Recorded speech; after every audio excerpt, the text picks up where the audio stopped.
ಪರೀಕ್ಷೆ ಮಹತ್ವ ಮತ್ತು ವಿಧಾನ ಕುರಿತು ಮಾಹಿತಿ ಮಾಡಿಕೊಳ್ಳೋಣ. ಹಾಗೆ ಹವಾಮಾನ ವರದಿ ಹಾಗೂ ಪೇಟೆ ಧಾರಣೆಯನ್ನು ಕೇಳಲಿದ್ದೀರಿ.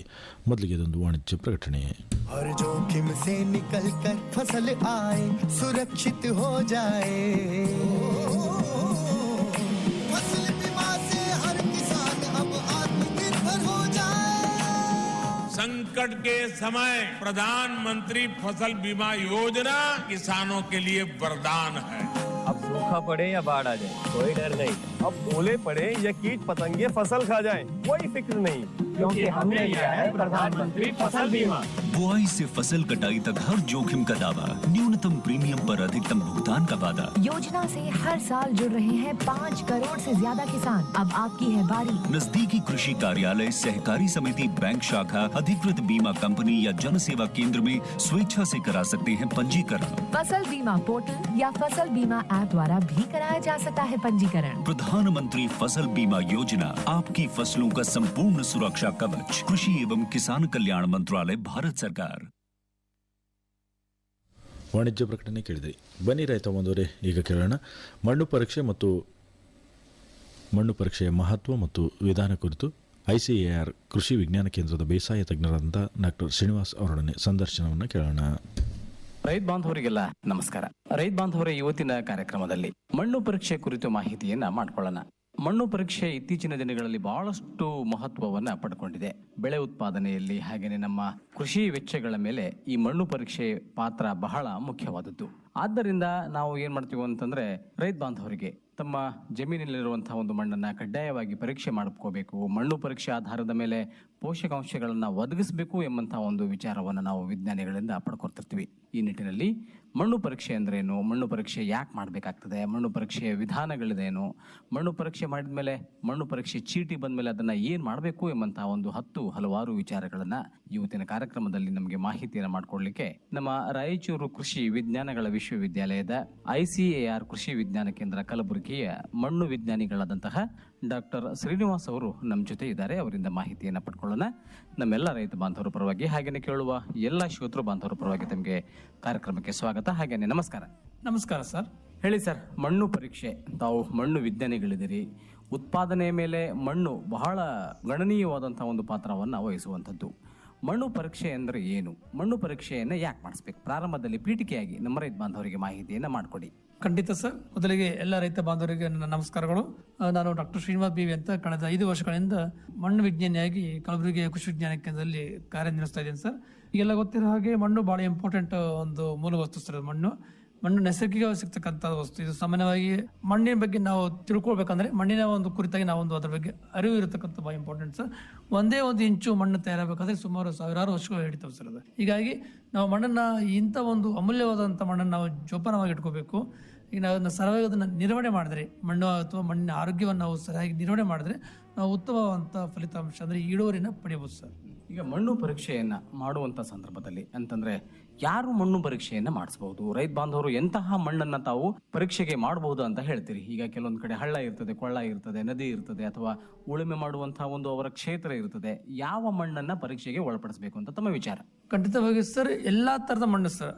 ರೈತ ಬಾಂಧವರು ತಮ್ಮ ಜಮೀನಿನ ಮಣ್ಣನ್ನ ವರ್ಷಕ್ಕೆ ಒಮ್ಮೆ ಬಾರಿ ಆದ್ರು, ಒಣ ಬೇಸಾಯದಂತ ರೈತರು 2 ವರ್ಷಕ್ಕೊಂದ್ಸಲ, ನೀರಾವರಿ ರೈತರು ವರ್ಷಕ್ಕೊಮ್ಮೆ ಆದರೂ ತಮ್ಮ ಜಮೀನು ಮಣ್ಣನ್ನು ಪರೀಕ್ಷೆ ಮಾಡ್ಕೋಬೇಕು ಸರ್. ಜಮೀನು ಮಣ್ಣು ಪರೀಕ್ಷೆ ಮಾಡಬೇಕಾದ್ರೆ ನಿಮ್ಮ ಹತ್ರ ಹೊಲ ಎಷ್ಟೇ ಇದ್ರು, ಜಮೀನು ಎಷ್ಟೇ ಇದ್ರು ಪ್ರತಿ 2.5 ಎಕರೆ 1 ಹೆಕ್ಟರ್ ಅಂತ ಹೇಳ್ತೀವಿ ರೀ, 1 ಹೆಕ್ಟರ್ಗೆ 1 ಸ್ಯಾಂಪಲ್ ಬೇಕು ಸರ್. ಸೊ ಆ ಒಂದು ಸ್ಯಾಂಪಲಲ್ಲಿ ಕನಿಷ್ಠ ಪಕ್ಷ 5 ರಿಂದ 8 ಕಡೆ ತೋಡಿದ ಸ್ಯಾಂಪಲ್ ನಾವು ತರಬೇಕಾಗುತ್ತೆ. ನಿಮ್ಮ ಹತ್ರ 5 ಎಕರೆ ಇದ್ದರೆ 2 ಸ್ಯಾಂಪಲ್ ಬೇಕು, 10 ಎಕರೆ ಇದ್ದರೆ 4 ಸ್ಯಾಂಪಲ್ ಬೇಕು ಸರ್. ಈ ಥರ ಅಷ್ಟು ಸ್ಯಾಂಪಲ್ ಟೆಸ್ಟ್ ಮಾಡೋ ಮಾತ್ರ ನಾವು ಒಟ್ಟಾರೆಯಾಗಿ ಒಂದು ಜಮೀನಿನ ಮಣ್ಣನ್ನು ಪರೀಕ್ಷೆ ಮಾಡೋಕ್ಕಾಗುತ್ತೆ. ಮೊದಲಿಗೆ ಇಂಪಾರ್ಟೆಂಟ್ ಅಂತ ಹೇಳ್ಬೇಕಂದ್ರೆ 2 ವರ್ಷಕ್ಕೊಂದ್ಸಲ ಆದರೂ ನೀವು ಒಣ ಬೇಸಾಯದವರು ಪರೀಕ್ಷೆ ಮಾಡಬೇಕು, ನೀರಾವರಿ ರೈತರು ವರ್ಷಕ್ಕೊಮ್ಮೆ ಆದರೂ ಪರೀಕ್ಷೆ ಮಾಡಬೇಕು ಸರ್. ಅಂದ್ರೆ ಯಾವ ರೈತರು ಭೂಮಿಯನ್ನ ಹೊಂದಿರ್ತಾರೆ, ಅವ್ರದ್ದು ಕೆಂಪಿರ್ಲಿ, ಕಪ್ಪು ಮಣ್ಣು ಇರಲಿ, ಜವಳು ಇರಲಿ, ಸವಳು ಇರಲಿ, ಅವರು ಭೂಮಿಯ ಮಣ್ಣನ್ನ ಪರೀಕ್ಷೆ ಮಾಡುವಂಥದ್ದು. ಹೌದು ಸರ್. ಈಗ ಮಣ್ಣು ಪರೀಕ್ಷೆಯನ್ನ ಹೇಗೆ ಮಾಡಿಸ್ಬೇಕು? ಮಣ್ಣು ಪರೀಕ್ಷೆಯನ್ನ ಮಾಡ್ಬೇಕಪ್ಪ ಅಂತಂದ್ರೆ ರೈತ ಬಾಂಧವರು ಯಾವ ಮಣ್ಣನ್ನ ಹೇಗೆ ಅದನ್ನ ಕಲೆಕ್ಟ್ ಮಾಡ್ಕೋಬೇಕು, ಅವರಿಗೆ ಮಣ್ಣು ಮಾದರಿಯನ್ನ ಹೇಗೆ ತಗೋಬೇಕಂತ ಹೇಳ್ತೀರಿ? ಮಣ್ಣು ಪರೀಕ್ಷೆ ಪ್ರಯೋಗಾಲಯಕ್ಕೆ ಕೊಡ್ಬೇಕಪ್ಪ ಅಂತಂದ್ರೆ ಎಷ್ಟು ಪ್ರಮಾಣದ ಮಣ್ಣನ್ನ ತಗೊಂಡು ಹೋಗ್ಬೇಕಂತ ಹೇಳ್ತೀರಿ? ಖಂಡಿತವಾಗಿ ಸರ್, ಉತ್ತಮವಾದ ಪ್ರಶ್ನೆ. ಸಾಕಷ್ಟು ರೈತರು ನಮ್ಮ ಕೃಷಿ ವಿಜ್ಞಾನಕ್ಕೆ ಬರ್ತಾ ಇರ್ತಾರೆ ಸರ್. ನಾವು ಒಂದೊಂದು ರೈತರಿಗೆ ಈ ಮಣ್ಣಿನ ಮಾದರಿ ತೆಗೆದುಕೊಳ್ಳುವ ಪದ್ಧತಿ ಒಂದು ಪ್ರೊಸೀಜರ್ ನಾವು ಹೇಳ್ತಾ ಹೋಗ್ತೀವಿ ಸರ್. ಸಾಮಾನ್ಯವಾಗಿ ರೈತರು 4 ಮೂಲೆ ನಡುವುದಂತ ಸಮಯ ತಗೊಂಡ್ಬರ್ತಾರೆ, ಅದು ತಪ್ಪಾದ ಪದ್ಧತಿ ಸರ್. ವೈಜ್ಞಾನಿಕ ರೀತಿಯಲ್ಲಿ ನಾವು ಮಣ್ಣು ಪರೀಕ್ಷೆ ಮಾಡ್ಬೇಕಂತ ಒಂದು ಯೂಟ್ಯೂಬ್ ಚಾನಲ್ ಮಾಡಿಬಿಟ್ಟಿದ್ದೀವಿ ಸರ್. ನಾವು ಒಂದು ವಿಡಿಯೋ ಮಾಡ್ಕೊಂಡ್ಬಿಟ್ಟು ಬಂದಂಥ ರೈತರಿಗೆ ನಾವು ಈ ಸಾಮಾಜಿಕ ಜಾಲತಾಣ ಮೂಲಕ ನಾವು ಪ್ರಸಾರ ಮಾಡ್ತಿದ್ದೀವಿ ಸರ್. ಜೊತೆಗೆ ನಮ್ಮ ವಿಜ್ಞಾನ ಕೇಂದ್ರ ಬಂದಂಥ ರೈತರಿಗೂ ಹಾಗೂ ತರಬೇತಿಯಲ್ಲಿಯೂ ಸಹ ನಾವು ಒಳಾಂಗಣ ಮತ್ತು ಹೊರಾಂಗಣ ತರಬೇತಿಯಲ್ಲೂ ಸಹ ಮಣ್ಣಿನ ಮಾದರಿ ತೆಗೆಯತಕ್ಕಂಥ ಪ್ರಾತ್ಯಕ್ಷಿಕೆಯನ್ನು ನಾವು ಮೆಥಡ್ ಡೆಮಾನ್ಸ್ಟ್ರೇಷನ್ ಮಾಡುವ ಮೂಲಕ ನಾವು ರೈತರಿಗೆ ಮಾಹಿತಿ ಕೊಡ್ತಾ ಇದ್ದೀವಿ ಸರ್. ಮೊದಲಿಗೆ ನಾವು ಜಮೀನ ಮಣ್ಣು ಒಂದೊಂದು ರೈತರು ಮೊದಲಿಗೆ ಏನು ಮಾಡ್ಬೇಕಂದ್ರೆ, ಸಾಮಾನ್ಯವಾಗಿ ನಾವು ಮಣ್ಣು ತೆಗೆಯೋ ಕಾಲ ಇಂಪಾರ್ಟೆಂಟ್ ಸರ್. ಸಾಮಾನ್ಯ ನಾವೇನು ಹೇಳ್ತೀವಿ, ಹಿಂಗಾರು ರಾಶಿಯ ನಂತರ ಮತ್ತು ಮುಂಗಾರು ಬಿತ್ತಕ್ಕಿಂತ ಮುಂಚೆ ಸರ್. ಅಂದರೆ ಈ ಸಾಮಾನ್ಯವಾಗಿ ಜನವರಿಯಿಂದ ಈ ಜೂನ್ವರೆಗೂ ಈ ಒಂದು 5 ತಿಂಗಳು ಮಣ್ಣು ಮಾದರಿ ಅಂತ ತೆಗೆದುಕೊಂಡು ಪ್ರಶಸ್ತ ಕಾಲ ಸರ್. ಯಾಕಂದರೆ ಈ ಸಮಯದಲ್ಲಿ ಸಾಮಾನ್ಯವಾಗಿ ಬೆಳೆ ಇರೋಂಗಿಲ್ಲ, ಆಮೇಲೆ ಹಸಿ ತೇವಾಂಶ ಇರೋಂಗಿಲ್ಲ ಸರ್ ಜಮೀನಲ್ಲಿ, ಹಾಗೂ ತಿರುಗಾಡಿ ನಾವು ಮಣ್ಣಿನ ಮಾದರಿ ಕಲೆಕ್ಟ್ ಮಾಡ್ಕೊಳ್ಳಿಕ್ಕೆ ಅನುಕೂಲ ಆಗುತ್ತೆ ಸರ್. ಹೀಗಾಗಿ ಈ 5 ತಿಂಗಳಲ್ಲಿ ನಾವು ಮಣ್ಣಿನ ಮಾದರಿ ತೆಗೆದುಕೊಂಡು ಪರೀಕ್ಷೆ ಮಾಡಿದರೆ ನಿಖರವಾದಂಥ ಫಲಿತಾಂಶ ಪಡ್ಕೋಬೋದು ಸರ್. ನಾವು ಮೇಲಾಗಿ ಈ ಸಮಯದಲ್ಲಿ ಯಾವುದೇ ಗೊಬ್ಬರ ಹಾಕಿರಂಗಿಲ್ಲ ಸರ್ ರೈತ ಬಾಂಧವರು. ಹೀಗಾಗಿ ನಾವು ಒಂದು ಅಕ್ಯುರೇಟ್ ರಿಸಲ್ಟ್ ಅಂತ ಹೇಳ್ತೀವಲ್ಲ, ಆ ಉದ್ದೇಶಕ್ಕಾಗಿ ನಾವು ಈ 5 ತಿಂಗಳು ನಾವು ಆಯ್ಕೆ ಮಾಡ್ಕೊಳ್ಬೇಕು ಸರ್. ಜೊತೆಗೆ ನೀವು ಮಣ್ಣಿನ ಮಾದರಿ ತಗೋಬೇಕಾದ್ರೆ ಕೆಲವು ಪದ್ಧತಿಗಳಿದಾವೆ ಸರ್. ಸೊ ನಾವು ಏನೆಲ್ಲ ಸ್ಯಾಂಪಲ್ ಯಾವ ಥರ ತಗೋಬೇಕನ್ನೋದಕ್ಕೆ ನಾವು ಒಂದು ಪದ್ಧತಿ ಮುಖಾಂತರ ನಾವು ಹೇಳ್ತಾ ಹೋಗ್ತೀವಿ ಸರ್. ಏನು ಆಗಲೇ ಹೇಳಿದಾಗೆ ಪ್ರತಿ 2.5 ಎಕರೆಗೆ ಒಂದು ಸ್ಯಾಂಪಲ್ ಅಂತ ಹೇಳಿದ್ನಲ್ಲ, ಆ 2.5 ಎಕರೆಯಲ್ಲಿ ನಾವೇನು ಮಾಡ್ಬೇಕು ಸರ್, ಈ ಜೆಡ್ ಆಕಾರದಲ್ಲಿ ಈ ಬದಿಯಿಂದ ಆ ಬದಿಗೆ, ಈ ಬದಿಯಿಂದ ಈ ಬದಿಗೆ, ಸೊ 4 ಕಡೆಯಿಂದ ನಾವು ಜೆಡ್ ಆಕಾರದಲ್ಲಿ ಒಳಗಡೆ ಮೂವ್ ಆಗ್ಬೇಕು ಸರ್. ಪ್ರತಿ 15 ಹೆಜ್ಜೆಗೆ ಒಂದೊಂದು ಸಲ, ಪ್ರತಿ 15 ಹೆಜ್ಜೆಗೆ ಒಂದೊಂದು ಗುರುತು ಹಾಕೊಂಡು, ಆ ಕನಿಷ್ಠ ಪಕ್ಷ ಆಗಲೇ ಹೇಳಿದಾಗೆ ಪ್ರತಿ 2.5 ಎಕರೆಗೆ ಕನಿಷ್ಠ ಪಕ್ಷ 8ರಿಂದ 10 ಕಡೆ ನಾವು ತೋಡಿರ್ಬೇಕು ಸರ್. ನಾವು ಒಂದು ಮಾರ್ಕ್ ಮಾಡ್ಕೋಬೇಕ್ರಿ. ಆ ಮಾರ್ಕ್ ಮಾಡ್ಕೋ ಜಾಗದಲ್ಲಿ ವಿ ಶೇಪಲ್ಲಿ 6ರಿಂದ 12 ಇಂಚು ಅಥವಾ 15ರಿಂದ 20 ಸೆಂಟಿಮೀಟರ್ ಅಂತ ಹೇಳ್ತೀವಿ, ಡೆಪ್ತ್ ವೈಸ್ ಆಳದ ಮಾದರಿಯಲ್ಲಿ ನಾವು ಹಂತವಾಗಿ ಮಾದರಿಯನ್ನು ತೆಗೆದುಕೊಳ್ಬೇಕು ಸರ್. ಸೊ ಈ 6 ಇಂಚ್ ಅಂತ ಹೇಳ್ತೀವಲ್ಲ, ಅಥವಾ 15-20 ಸೆಂಟಿಮೀಟರ್ ಡೆಪ್ತಲ್ಲಿ ವಿ ಶೇಪ್ ತೋಡ್ಬೇಕು ಸರ್. ನಾವು ತೋಡುವಾಗನೇ ವಿ ಶೇಪ್ ಕಾಣಬೇಕು. ಅದು ವಿ ಶೇಪನ್ನು ತೋಡ್ಕೊಂಡ್ಬಿಟ್ಟು ಆ ವಿ ಶೇಪನ್ನು ಅಕ್ಕಪಕ್ಕದ ಕಡೆಯಿಂದ 1 ಇಂಚ್ ಮಣ್ಣು, ಅದು 1 ಇಂಚ್ ಮಣ್ಣನ್ನು ಸವರ್ಕೊಂಡ್ಬಿಟ್ಟು ಆ ಮಣ್ಣನ್ನು ನಾವು ಒಂದು ಪ್ಲಾಸ್ಟಿಕ್ ಪುಟ್ಟಿ ಹಾಕ್ಬೇಕು ಸರ್. ಯಾವುದೇ ಥರದ ನಾವು ಅಲ್ಯೂಮಿನಿಯಂ ಮತ್ತು ಕಬ್ಬಿಣ ಪುಟ್ಟಿ ಹಾಕಬಾರ್ದು, ಯಾಕಂದ್ರೆ ಕಂಟಮಿನೇಷನ್ ಆಗೋ ಚಾನ್ಸ್ ಇರ್ತವೆ. ಈ ಒಂದು ರೀತಿಯಿಂದ ಈ ಒಂದು ಮಾದರಿನ ಹೇಳಿದ್ದೀನಲ್ಲ, ಈ ಒಂದು ಸ್ಪಾಟಿಂದ ತೊಗೊಂಡಿರ್ತಾರಲ್ಲ, ಅದೇ ಥರ ಎಲ್ಲ ಉಳಿದ ಎಲ್ಲ ಸ್ಪಾಟ್ಗಳನ್ನು ಸಹ 15-20 ಸೆಂಟಿಮೀಟರ್ ಆಳದಲ್ಲಿ ವಿ ಆಕಾರದ ತೋಡ್ಬಿಟ್ಟು ಈ ವಿ ಆಕಾರದ 2 ಅಕ್ಕಪಕ್ಕದ ಬದಿಗಳಿಂದ 1 ಇಂಚ್ ದಪ್ಪದ ಮಣ್ಣನ್ನು ತೊಗೊಂಡು ಸುಮಾರು ಆ ಮಣ್ಣನ್ನು ತೊಗೊಂಡು ನಾವು ಪ್ಲಾಸ್ಟಿಕ್ ಪುಟ್ಟಿಲಿ ಹಾಕ್ಬೇಕು ಸರ್. ಸುಮಾರು ಇದು 15-20 kg ಆಗುತ್ತೆ. ಸೊ ನಮಗೆ ಪರೀಕ್ಷೆ ಮಾಡಲಿಕ್ಕೆ ಇಷ್ಟು ಮಣ್ಣಿನ ಅವಶ್ಯಕತೆ ಇಲ್ಲ. ಹೀಗಾಗಿ ನಾವು ಅದನ್ನು QT ಅಂತ ಹೇಳ್ತೀವಿ ಸರ್, ಕ್ವಾಡ್ರೇಟಿಕ್ ಟೆಕ್ನಿಕ್ ಅಂತ ಮೂಲಕ ಅದನ್ನು ಸಾರ್ಟ್ಔಟ್ ಮಾಡಿ ಅರ್ಧ kg ಮಣ್ಣು ತರಬೇಕು ಸರ್. ಮೊದಲಿಗೆ ಅದೆಲ್ಲಗಳನ್ನು ಸರಿಯಾಗಿ ಕೂಡ್ಸ್ಕೊಂಡ್ಬಿಟ್ಟು ಒಂದು ಗಿಡದ ಕೆಳಗಡೆ ಸರ್, ಕೆಳಗಡೆ ತಾಡಪತ್ರಿ ಅಥವಾ ನ್ಯೂಸ್ ಪೇಪರ್ ಹಾಕಿಬಿಟ್ಟು ತಗೋತಕ್ಕಂಥ ಮಣ್ಣನ್ನೆಲ್ಲವನ್ನು ಸರಿಯಾಗಿ ಕಲಸಿಬಿಟ್ಟು ಅದರ ಕಸ ಕಡ್ಡಿ ತೆಗೆದು, ಈ ದೊಡ್ಡ ಹೆಂಟೆಗಳಿದ್ರೆ ಕಲ್ಲು ಚೂರು ಮುಳ್ಳು ಏನೇ ಇತ್ತಂದ್ರೂ ಅದು ಕಸ ಕಡ್ಡಿ ತೆಗೆದು ಅದನ್ನು ಕೈಲಿ ಜಸ್ಟ್ ಪುಡಿ ಮಾಡಿ ಅದನ್ನು ಹರಗಿಕೊಂಡು ಸರ್ 4 ಭಾಗ ಮಾಡಿಬಿಟ್ಟು ಮೊದಲಿಗೆ 1 ಮತ್ತು 3ನೇ ಭಾಗ ಇಟ್ಕೊಂಡು 2 ಮತ್ತು 4ನೇ ಭಾಗನ ತೆಗಿಬೇಕು ಸರ್. ಆನಂತರ ಉಳಿದ 1, 3 ಭಾಗ ಮಣ್ಣನ್ನು ಮತ್ತೆ ಕೂಡಿಸಿ ಮತ್ತೆ 4 ಭಾಗ ಮಾಡಿ, ಆನಂತರ ಇವಾಗ 1, 3 ಮಣ್ಣ ಭಾಗ ತೆಗೆದು 2, 4 ಭಾಗದ ಮಣ್ಣನ್ನು ಇಟ್ಕೊಂಡು ಈ ಥರ ಮಾಡ್ತಾ ಸರ್ ಅರ್ಧ kg ಬರುತ್ತೆ. ಯಾವಾಗ ಅರ್ಧ kg ಮಣ್ಣು ಬಂದಾಗ ಆ ಮಣ್ಣನ್ನು ಒಂದು ಶುದ್ಧವಾದ ಪ್ಲಾಸ್ಟಿಕ್ ಕವರಲ್ಲಿ ಅಥವಾ ಬಟ್ಟೆ ಬ್ಯಾಗಲ್ಲಿ ಹಾಕೊಂಡು ಅದನ್ನ ಲೇಬಲ್ ಮಾಡ್ಬೇಕು ಸರ್. ಅದು ಭಾಳ ಇಂಪಾರ್ಟೆಂಟು. ಸಾಮಾನ್ಯ ನಮ್ಮ ರೈತರು ಇಷ್ಟೆಲ್ಲ ಮಾಡ್ತಾರೆ ಸರ್, ಬಟ್ ಲೇಬಲ್ ಮಾಡೋದು ತಪ್ಪಾಗಿ ಮಾಡ್ಕೊಂಡ್ಬಿಡ್ತಾರೆ. ಯಾಕಂದ್ರೆ ಈಗ 1ಕ್ಕಿಂತ ಹೆಚ್ಚು ಸ್ಯಾಂಪಲ್ ಇರೋ ಕಾಲಕ್ಕೆ ಅವರು ಅದನ್ನು ತಪ್ಪಾಗಿ ಲೇಬಲ್ ಮಾಡೋದ್ರಿಂದ ಸೊ ರಿಸಲ್ಟ್ ಬರಲಿಕ್ಕೆ ತೊಂದರೆ ಆಗುತ್ತೆ ಸರ್. ಹೀಗಾಗಿ ರೈತರು ಬರುವಾಗನೇ ನಿಖರವಾಗಿ ಆ ಕಡೆಯಿಂದ ನೀವು ಸ್ಯಾಂಪಲ್ ತೊಗೊಂಬಂದಿರಿ, ಎಡದಿಂದ ಬಲಕ್ಕೆ ತೊಗೊಂಬಂದ್ರೆ ಅಥವಾ ಬಲದಿಂದ ಎಡಕ್ಕೆ ತೊಗೊಂಬಂದ್ರೆ ಈ ಥರ ಅವರು ಗುರುತು ಮಾಡಿಕೊಂಡು ಆ ಒಂದು ಪ್ಲಾಸ್ಟಿಕ್ ಏನು ಬ್ಯಾಗಲ್ಲಿ ಇರ್ತಾರೆ ಸರ್, ಒಂದು ಚೀಟಿಯಲ್ಲಿ ಒಂದು ಅವ್ರ ಹೆಸರು ಬರೀಬೇಕು ಸರ್. ಅವ್ರ ಹೆಸರು, ಊರ ಹೆಸರು, ಮೊಬೈಲ್ ನಂಬರು, ಡೇಟು, ಸರಿ ನಂಬರು, ಆಮೇಲೆ ಹಿಂದೆ ಯಾವ ಬೆಳೆ ಹಾಕಿದ್ರಿ, ಮುಂದೆ ಯಾವ ಬೆಳೆ ಹಾಕ್ತೀರಿ, ಇದೆಲ್ಲ ಇನ್ಫಾರ್ಮೇಶನ್ ಚೀಟಿಲಿ ಬರೆದು ಆ ಬ್ಯಾಗಲ್ಲಿ ಇಟ್ಟು ಸ್ಯಾಂಪಲ್ ತಗೊಂಡ 1 ಡೇ ಒಳಗೆ ಸರ್, ಸೊ 24 ಗಂಟೆ ಒಳಗಡೆ ನೀವು ಲ್ಯಾಬ್ರೇಟರಿ ತಂದು ಅದನ್ನು ಒಪ್ಪಿಸ್ಬೇಕು ಸರ್. ಈಗ ಉದಾಹರಣೆಗೆ ಈಗ ತೋಟಗಾರಿಕಾ ಬೆಳೆಗಳಿರ್ತಾರೆ ಅಥವಾ ಮಳೆಯಾಶ್ರಿತ ಒಂದು ಕ್ಷೇತ್ರ ಇರಬಹುದು. ಇವತ್ತು ಮಳೆ ಆಗಿರ್ತದೆ, ಹೊಲ ತುಂಬ ಕೆಸರಾಗಿರ್ತದೆ, ಅಂತಹ ಮಣ್ಣನ್ನ ಏನಾದರೂ ಪರೀಕ್ಷೆಗೆ ತಗೊಂಡ್ಕೊಂಡು ಬರ್ಬೋದಾ? ಸಾಮಾನ್ಯವಾಗಿ ಸರ್ ಪೂರ ಹಸಿ ಹೆಚ್ಚು ತೇವಾಂಶದ ಮಣ್ಣನ್ನು ನಾವು ಪರೀಕ್ಷೆಗೆ ತೆಗೆದುಕೊಂಡು ಬರಬಾರ್ದು ಸರ್. ಸ್ವಲ್ಪ ಮಣ್ಣು ಆರಿರ್ಬೇಕು ಸರ್. ಸ್ವಲ್ಪ ಅದು ತೇವಾಂಶ ಕಡಿಮೆ ಇದ್ದಾಗ ಮಣ್ಣನ್ನು ತಗೊಲಿಕ್ಕೆ ಈಸಿ ಆಗುತ್ತೆ. ಕಲೆಕ್ಟ್ ಮಾಡ್ಕೊಂಡು ಬಂದಾಗ ನಾವು ಅದನ್ನು ಶೇಡ್ ಡ್ರೈ ಮಾಡ್ತೀವಿ ಸರ್. ನಮ್ಮ ಲ್ಯಾಬೊರೇಟರಿಯಲ್ಲಿ ನಾವು ಈ ನೆರಳಿನಲ್ಲಿ ಒಣಗಿಸಿಬಿಟ್ಟು ಆ ನಂತರ ಅದನ್ನು ಕುಟ್ಟಿ ಪ್ರೊಸೆಸಿಂಗ್ ಮಾಡಿ ನಾವು ಪರೀಕ್ಷೆ ಒಳಪಡಿಸ್ತೇವೆ ಸರ್. ಈಗ ಏನೇನು ಪರೀಕ್ಷೆಗಳನ್ನ ಮಾಡಬೇಕಾಗ್ತದೆ? ಈಗ ಮಣ್ಣು ಪರೀಕ್ಷೆಯನ್ನ ತಂದ್ಮೇಲೆ ಏನೇನು ಪೋಷಕಾಂಶಗಳದವ ಇಲ್ವೋ ಅನ್ನುವಂಥ ಒಂದು ಎಷ್ಟು ವಿಧವಾದಂಥ ಒಂದು ಪರೀಕ್ಷೆಯ ವರದಿಗಳು ಈ ಮಣ್ಣು ಪರೀಕ್ಷೆಯಿಂದ ಸಿಗ್ತದೆ ನಮಗೆ? ಖಂಡಿತವಾಗಿ ಸರ್, ರೈತ ಬಾಂಧವರು ತಂದು ಕೊಟ್ಟಂತ ಸ್ಯಾಂಪಲ್ ನಾವು ರೈತರು ಆಯ್ಕೆ ಮಾಡ್ತೀವಿ ಸರ್. ಸಾಮಾನ್ಯವಾಗಿ ನಾವು ರೈತರು ನಮ್ಮ ಒಂದು ಪರೀಕ್ಷಾ ಕೇಂದ್ರದಲ್ಲಿ ಸುಮಾರು 10 ಥರದ ನಾವು ಪರೀಕ್ಷೆ ಮಾಡ್ತೀವಿ ಸರ್. ನಾವು ಸಾಮಾನ್ಯವಾಗಿ 17 ಪೋಷಕಾಂಶಗಳು ಬೇಕು ಒಂದು ಬೆಳೆ ಬೆಳಿಲಿಕ್ಕೆ. ಸೊ ನಮ್ಮ ಒಂದು ಕೃಷಿ ವಿಜ್ಞಾನ ಕೇಂದ್ರದಲ್ಲಿ ಮೊದಲ 10 ಪೋಷಕಾಂಶಗಳು, ಪ್ರಧಾನ ಪೋಷಕಾಂಶಗಳಾಗಿರ್ಬೋದು, ದ್ವಿತೀಯ ಪೋಷಕಾಂಶ ಆಗಿರ್ಬೋದು, ಲಘು ಪೋಷಕ ಆಗಿರ್ಬೋದು, ಈ 10 ಪೋಷಕಾಂಶಗಳನ್ನ ನಾವು ಪರೀಕ್ಷೆ ಮಾಡಿಬಿಟ್ಟು ರೈತರಿಗೆ ಅವ್ರು ಕೇಳಿದಂಥ ಬೆಳೆಗೆ ಬಗ್ಗೆ ಮಾಹಿತಿ ನಾವು ಕೊಡ್ತೀವಿ ಸರ್.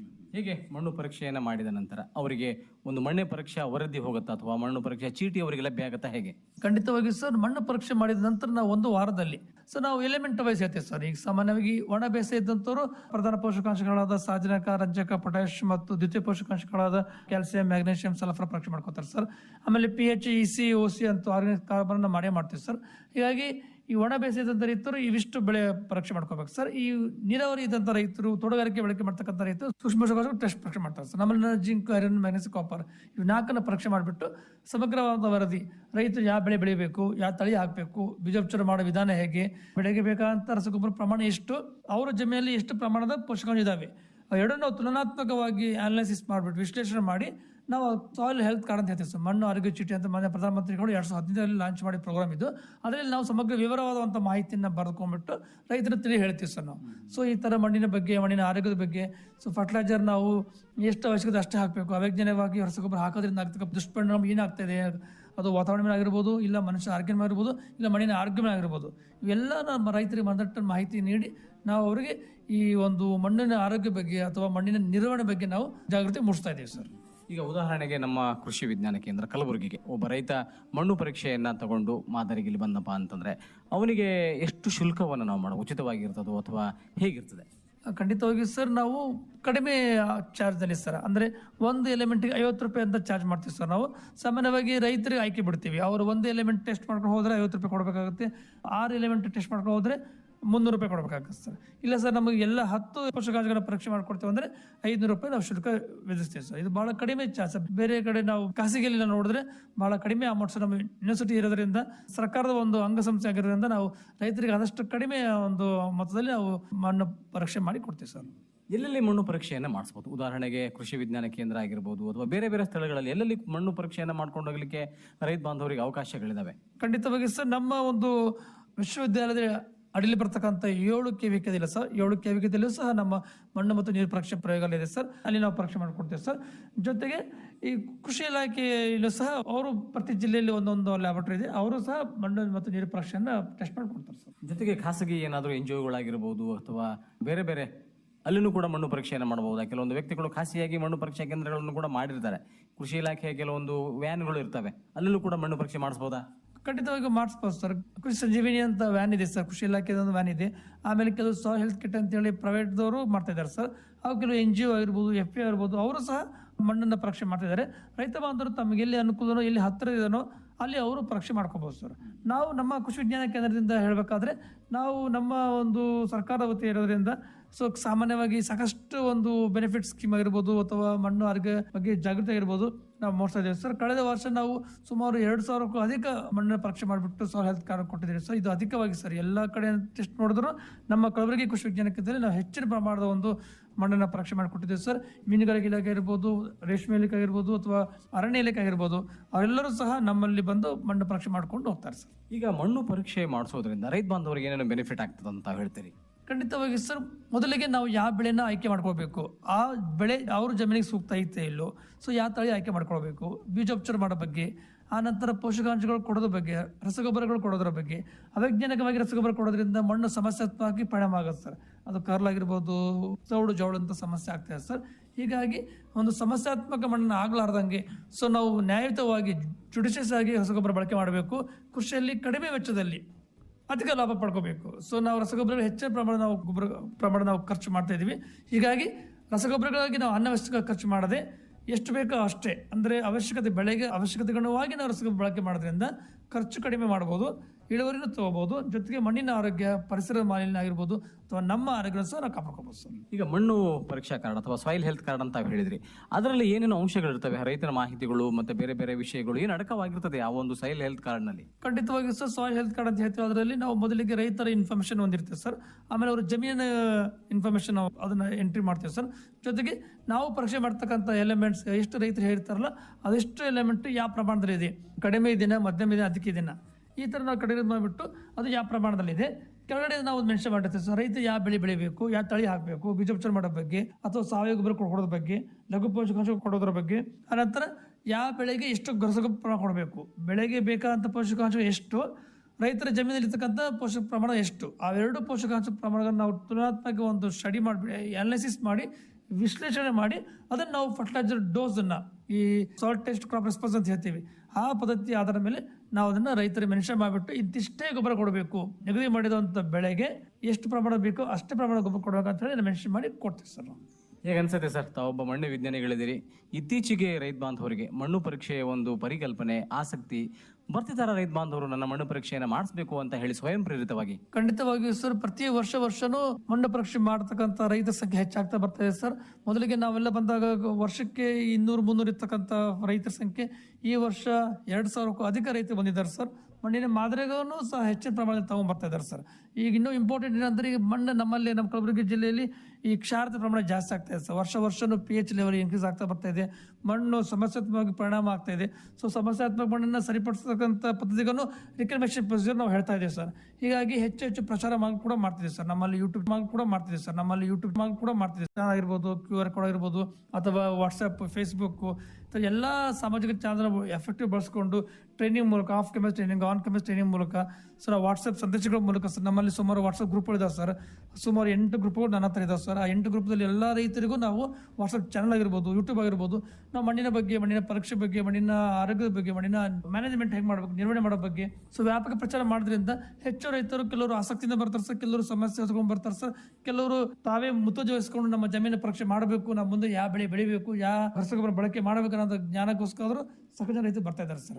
ಓವರಾಲ್ ಒಟ್ಟಾರೆ ಹೇಳ್ಬೇಕಾದ್ರೆ ಸರ್, ಪ್ರತಿ ವರ್ಷನೂ ಮಣ್ಣಿನ ಬಗ್ಗೆ, ಮಣ್ಣಿನ ಆರೋಗ್ಯದ ಕುರಿತು ಅಥವಾ ಮಣ್ಣಿನ ನಿರ್ವಹಣೆ ಬಗ್ಗೆ, ಮಣ್ಣು ಪರೀಕ್ಷೆ ಬಗ್ಗೆ ಹೆಚ್ಚಿನ ರೈತರು ನಮ್ಮ ಕೃಷಿ ವಿಜ್ಞಾನ ಕೇಂದ್ರಕ್ಕೆ ಬರ್ತಾ ಇದ್ದಾರೆ ಸರ್. ಒಳ್ಳೆಯದು ಸರ್. ಮುಖ್ಯವಾಗಿ ತಾವು ಹೇಳಿದ ಪ್ರಕಾರ ರೈತ ಬಾಂಧವರು ಈ ಒಣ ಪ್ರದೇಶ ಅಥವಾ ಮಳೆಯಾಶ್ರಿತ ಪ್ರದೇಶದಲ್ಲಿ ಪ್ರತಿ 2 ವರ್ಷಕ್ಕೆ ಒಂದು ಸಾರಿ, ಹಾಗೇನೆ ತೋಟಗಾರಿಕೆಯನ್ನ ಮಾಡುವಂತವರು ಪ್ರತಿ ವರ್ಷ ಈ ಮಣ್ಣು ಪರೀಕ್ಷೆಯನ್ನ ಕಡ್ಡಾಯವಾಗಿ ಮಾಡ್ಬೇಕಂತ ಹೇಳಿದ್ರಿ. ಕೊನೆಯದಾಗಿ ಏನು ಹೇಳ್ತೀರಿ, ಮಣ್ಣು ಪರೀಕ್ಷೆಯನ್ನ ರೈತ ಬಾಂಧವರು ಮಾಡಿಸ್ಲಿಕ್ಕೆ ನಿಮ್ಮ ಕಿವಿ ಮಾತು? ಖಂಡಿತವಾಗಿ ಸರ್, ರೈತ ಬಾಂಧವರಲ್ಲಿ ವಿನಂತಿ ಮಾಡ್ಕೋದೇನೆಂದರೆ, ತಾವು ಯಾವುದೇ ಬೆಳೆ ಬೆಳಿಬೇಕಾದ್ರೂ ಅಥವಾ ಹೊಸದಾಗಿ ಬೆಳೆನ ಆಯ್ಕೆ ಮಾಡ್ಕೋಬೇಕಾದ್ರೂ ಮೊದಲಿಗೆ ನಿಮ್ಮ ಜಮೀನಿನ ಮಣ್ಣನ್ನು ವರ್ಷಕ್ಕೆ ಒಮ್ಮೆ ಆದರೂ ದಯವಿಟ್ಟು ಪರೀಕ್ಷೆ ಮಾಡ್ಕೋಬೇಕು.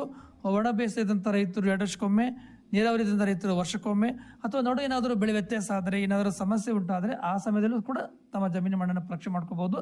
ಉದ್ದೇಶ ಇಷ್ಟೇ, ಮಣ್ಣಿನ ಪರೀಕ್ಷೆ ನಿಯಮಿತವಾಗಿ ನಮ್ಮ ಆರೋಗ್ಯ ನಾವು ಯಾವ ಥರ ನಾವು ಕಾಲಕ್ಕೆ ಪರೀಕ್ಷೆ ಮಾಡ್ಕೊಂಡು ನಮ್ಮ ಆರೋಗ್ಯ ಹೆಂಗೆ ಕಾಪಾಡ್ಕೊಂಡು ಬರ್ತೀವಲ್ಲ, ಅದೇ ಥರ ಮಣ್ಣಿಗೂ ಒಂದು ಆರೋಗ್ಯ ಇದೆ. ನಾವು ಮಣ್ಣಿನ ಬಗ್ಗೆನೂ ಜಾಗೃತಿ ವಹಿಸಿ, ಮುತುವರ್ಜಿ ವಹಿಸಿ, ಅದನ್ನು ಆ ಕಾಲಕ್ಕೆ ಪರೀಕ್ಷೆ ಮಾಡ್ತಾ ಅದರಲ್ಲಿ ಏನು ಲೋಪದೋಷಗಳಿದಾವೆ, ಏನು ಮಾಡ್ತಾ ಏನಿದೆ, ನಾವು ಯಾವ ಥರ ಸರಿಪಡಿಸಬೇಕು, ಯಾವ್ದಾರು ಅದನ್ನು ನಿರ್ವಹಣೆ ಮಾಡಬೇಕು, ಅದ್ರ ಬಗ್ಗೆ ಮಣ್ಣು ಯಾವುದು ಸಾವಯವ ಮೂಲದಿಂದ ಆಗಿರ್ಬೋದು ಅಥವಾ ಯಾವುದೇ ಮೂಲದಿಂದ ಆದ್ರೂ ಮಣ್ಣಿನ ಆರೋಗ್ಯ ನಾವು ಕಾಪಾಡ್ಕೊಂಡು ಬರಬೇಕು. ಸೊ ಆ ಒಂದು ಉದ್ದೇಶ ಇಟ್ಕೊಂಡು ನೀವು ಒಂದ್ಸಲ ಆದರೂ ಮಣ್ಣು ಪರೀಕ್ಷೆ ನಮ್ದಕ್ಕಿದ ನಂತರ ಯಾವುದೇ ಕೇಂದ್ರಕ್ಕೆ ಹೋದ್ರೂ ನಿಮ್ಮ ಜಮೀನು ಮಣ್ಣನ್ನು ದಯವಿಟ್ಟು ಒಂದ್ಸಲ ಪರೀಕ್ಷೆ ಮಾಡಿ, ಮಣ್ಣು ಆರೋಗ್ಯ ಚೀಟಿಯಲ್ಲಿ ಏನು ಶಿಫಾರಸು ಮಾಡ್ತಕ್ಕಂಥ ಅವೆಲ್ಲ ಒಂದು ಅಂಶಗಳನ್ನ ನೀವು ಪರಿಗಣನೆ ತೆಗೆದುಕೊಂಡು ಕೃಷಿ ಮಾಡೋದಾದರೆ ಒಂದು ಹೆಚ್ಚಿನ ಒಂದು ಲಾಭನ ಪಡ್ಕೋಬಹುದು ಅಂತ ಹೇಳಕ್ಕೆ ಇಷ್ಟಪಡ್ತೀನಿ ಸರ್. ಒಳ್ಳೆಯದು ಸರ್. ಇದುವರೆಗೆ ಮಣ್ಣು ಪರೀಕ್ಷೆ ಅಂದ್ರೇನು, ಮಣ್ಣು ಪರೀಕ್ಷೆಯನ್ನು ಹೇಗೆ ಮಾಡಿಸ್ಬೇಕು, ಮಣ್ಣು ಪರೀಕ್ಷೆ ಮಾಡಿಸೋದ್ರಿಂದ ರೈತ ಬಾಂಧವರಿಗೆ ಏನು ಅನುಕೂಲ ಆಗ್ತದೆ ಎಂಬಂಥ ಒಂದು ವಿಚಾರವನ್ನು ರೈತ ಬಾಂಧವರಿಗೆ ಸವಿಸ್ತಾರವಾದಂಥ ಒಂದು ಮಾಹಿತಿಯನ್ನು ನೀಡಿದ್ರಿ. ಮುಖ್ಯವಾಗಿ ಮಣ್ಣು ನಮ್ಮ ಬದುಕಿನ ಒಂದು ಕಣ್ಣು ಅಂತಲೇ ಹೇಳ್ಬೋದು. ಗುಣಮಟ್ಟದ ಹಾಗೆಯೇ ಅಧಿಕ ಇಳುವರಿಗಾಗಿ ಕಡಿಮೆ ಖರ್ಚಿನ ಒಂದು ವಿಧಾನಗಳನ್ನು ನಾವು ಅಳವಡಿಸ್ಕೊಳ್ಬೇಕಪ್ಪ ಅಂತಂದರೆ ಖಂಡಿತವಾಗಿ ನಾವು ಮಣ್ಣು ಪರೀಕ್ಷೆಯನ್ನು ಮಾಡಿಸ್ಬೇಕು. ಸಂಬಂಧಪಟ್ಟಂತಹ ಕೃಷಿ ವಿಜ್ಞಾನ ಕೇಂದ್ರ ಆಗಿರ್ಬೋದು, ಕೃಷಿ ಮಹಾವಿದ್ಯಾಲಯ ಆಗಿರ್ಬೋದು, ಕೃಷಿ ಇಲಾಖೆ ಆಗಿರ್ಬೋದು, ಅಥವಾ ರೈತ ಸಂಪರ್ಕ ಕೇಂದ್ರಕ್ಕೆ ಹೋದರೆ ರೈತ ಬಾಂಧವರಿಗೆ ಖಂಡಿತವಾದಂತಹ ಒಂದು ಮಾಹಿತಿ ಈ ಮಣ್ಣು ಪರೀಕ್ಷೆ ಕುರಿತು ಲಭ್ಯ ಆಗ್ತದೆ. ಈಗೇನು ಬೇಸಿಗೆ ಹಂಗಾಮ ಆಗಿರ್ಬೋದು ಅಥವಾ ಹಿಂಗಾರು ಬೆಳೆ ಕಟಾವಾದ ನಂತರ ರೈತ ಬಾಂಧವರು ತಮ್ಮ ಕ್ಷೇತ್ರದ ಮಣ್ಣನ್ನು ಕಡ್ಡಾಯವಾಗಿ ಮಣ್ಣು ಪರೀಕ್ಷಾ ಪ್ರಯೋಗಾಲಯಕ್ಕೆ ಹೋಗಿ ಮಣ್ಣು ಪರೀಕ್ಷೆಯನ್ನು ಮಾಡಿಸಿ, ಮಣ್ಣು ಪರೀಕ್ಷೆಯ ಆಧಾರದ ಮೇಲೆ ಅದನ್ನು ನಿರ್ವಹಣೆ ಮಾಡ್ಕೊಂಡು ಹೋಗ್ಲಿಕ್ಕೆ ಮುಂದೆ ಬರಲಿ. ಈ ಮಣ್ಣು ಪರೀಕ್ಷೆ ಆಧಾರಿತ ಒಂದು ಮಾಹಿತಿಗಾಗಿ ಅಥವಾ ಮಣ್ಣು ಶಾಂಪಲ್ ತೆಗೆದುಕೊಳ್ಳೋದಾಗಿರ್ಬೋದು ಅಥವಾ ಪ್ರಯೋಗಾಲಯಕ್ಕೆ ಆಗಿರ್ಬೋದು, ಏನಾದರೂ ಮಣ್ಣು ಪರೀಕ್ಷೆಗೆ ಸಂಬಂಧಪಟ್ಟಂತೆ ಅಥವಾ ಬೇಸಾಯ ಶಾಸ್ತ್ರಕ್ಕೆ ಸಂಬಂಧಪಟ್ಟಂತೆ ಮಣ್ಣು ಪರೀಕ್ಷೆ ಅಥವಾ ಮಣ್ಣಿನ ಆರೋಗ್ಯದ ಬಗ್ಗೆ ಏನಾದರೂ ಮಾಹಿತಿ ಬೇಕಾಗಿತ್ತು ಅಂತಂದರೆ ನಮ್ಮ ರೈತ ಬಾಂಧವರಿಗೆ ನಿಮ್ಮ ದೂರವಾಣಿ ಸಂಖ್ಯೆ. ಸರ್ ಖಂಡಿತವಾಗಿ ಸರ್, ಸಾಕಷ್ಟು ರೈತರು ಮಣ್ಣಿನ ಕುರಿತಾಗಿ ಮಣ್ಣಿನ ಪರೀಕ್ಷೆ ಕುರಿತಾಗಿ ಫೋನ್ ಮಾಡ್ತಾ ಸರ್. ಇನ್ನು ಹೆಚ್ಚಿನ ರೈತರು ಮಾಹಿತಿ ಸಿಗಲಿ ಅಂತ ನಾವು ನಂಬರನ್ನು ನಾವು ನಮ್ಮ ಯೂಟ್ಯೂಬ್ ಚಾನಲ್ ಆಗಿರ್ಬೋದು, ನಮ್ಮ KVK ಚಾನಲ್ ಆಗಿರ್ಬೋದು ಎಲ್ಲ ಕೊಟ್ಟಿರ್ತೀವಿ. ಹಾಗೂ ಈ ಮೂಲಕ ನಮ್ಮ ಒಂದು ರೇಡಿಯೋ ಚಾನಲ್ ಮೂಲಕ ಕೇಳುಗರಿಗೆ ನನ್ನ ನಂಬರ್ನ ಕೊಡ್ತಾ ಇದ್ದೀನಿ ಸರ್, ದಯವಿಟ್ಟು ನೋಟ್ ಮಾಡ್ಕೊಳ್ಳಿ. ನನ್ನ ಮೊಬೈಲ್ ಸಂಖ್ಯೆ 9449619313. ಇನ್ನೊಮ್ಮೆ ಹೇಳ್ತೀನಿ ಸರ್, 9446191313. ಒಳ್ಳೆಯದು ಸರ್. ರೈತ ಬಾಂಧವರಿಗೆ ಮಣ್ಣು ಪರೀಕ್ಷೆ ಸಮಸ್ಯೆ ಆಗಿರ್ಬೋದು ಅಥವಾ ಈ ಮಣ್ಣಿನ ಆರೋಗ್ಯ ಕೊಡೆ ಅಥವಾ ಪೋಷಕಾಂಶಗಳನ್ನು ಒದಗಿಸುವಂಥದ್ದು, ಮಣ್ಣು ಪರೀಕ್ಷೆಗೆ ಯಾವುದೇ ಒಂದು ಸಮಸ್ಯೆಗೆ ನಮ್ಮನ್ನು ಕರೆ ಮಾಡಬಹುದು. ನಿಮ್ಮ ಮಾಹಿತಿಯನ್ನು ಪಡ್ಕೊಂಡು ರೈತ ಬಾಂಧವರು ಪ್ರಯೋಜನ ಪಡೆದುಕೊಳ್ಳಿ ಅಂತ ಹೇಳ್ತಾ, ಇದುವರೆಗೆ ಸುದೀರ್ಘವಾಗಿ ನಮ್ಮ ಜೊತೆ ಮಾತನಾಡಿ ಮಾಹಿತಿಯನ್ನು ನೀಡಿದ್ದಕ್ಕೆ ತಮಗೆ ಎಲ್ಲ ರೈತ ಬಾಂಧವರ ಪರವಾಗಿ ಧನ್ಯವಾದಗಳು ಸರ್. ನಮಸ್ಕಾರ. ನಮಸ್ಕಾರ ಸರ್.